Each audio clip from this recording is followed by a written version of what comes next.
এক নজরে Jimmy Carter, বাদাম চাষি থেকে প্রেসিডেন্ট ও নোবেল জয়ী। যুক্তরাষ্ট্রের সাবেক প্রেসিডেন্ট জিমি কার্টার ১০০ বছর বয়সে মারা গেছেন।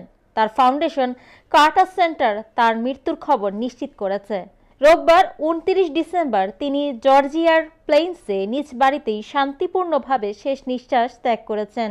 তার ছেলে চিপ কার্টার বলেছেন, আমার বাবা শুধু আমার কাছেই নয়, বরং যারা শান্তি, মানবাধিকার ও নিঃস্বার্থ ভালোবাসায় বিশ্বাস করে তাদের সবার কাছেই একজন হিরো বা বীর ছিলেন।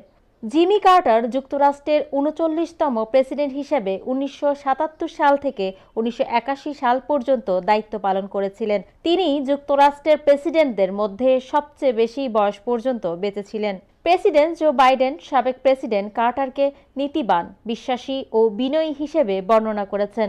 তার সাবেক প্রেসিডেন্ট বিল ক্লিন্টন ও তার স্ত্রী হিলারি ক্লিন্টন জিমি কার্টারের মৃত্যুতে গভীর শোক প্রকাশ করেছেন। তারা বলেছেন, কার্টার জীবনভর মানুষের সেবা করে গেছেন।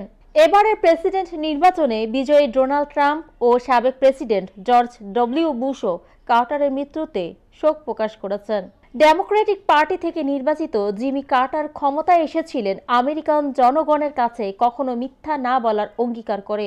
আলোচিত ওয়াটারগেট কেলেঙ্কারির পর জর্জিয়ার সাবেক এই বাদামশী যুক্তরাষ্ট্রের প্রথম কোনো নেতা যিনি জলবায়ু পরিবর্তনকে গুরুত্ব সহকারে নিয়েছিলেন। আন্তর্জাতিক অঙ্গনে মিশর ও ইসরায়েলের মধ্যে ঐতিহাসিক চুক্তির মধ্যস্থতা করেছেন তিনি। তবে ইরান জিম্মি সংকট নিয়ে চুক্তি করতে এবং আফগানিস্তানে সোভিয়েত আগ্রাসন ঠেকাতে সংগ্রাম করতে হয়েছে তাকে। এক মেয়াদের দায়িত্ব পালনের পরের প্রেসিডেন্ট নির্বাচনে রোনাল্ড রিগানের কাছে হেরে গিয়েছিলেন তিনি। তবে হোয়াইট হাউস থেকে বিদায়ের পর তিনি তার সুনাম পুনরুদ্ধারে মনোযোগী হন। এরপর থেকে তিনি শান্তি, পরিবেশ ও মানবাধিকার বিষয়ে বিরামহীনভাবে কাজ করে গেছেন। এ কারণেই তাকে নোবেল শান্তি পুরস্কার দেওয়া হয়েছিল।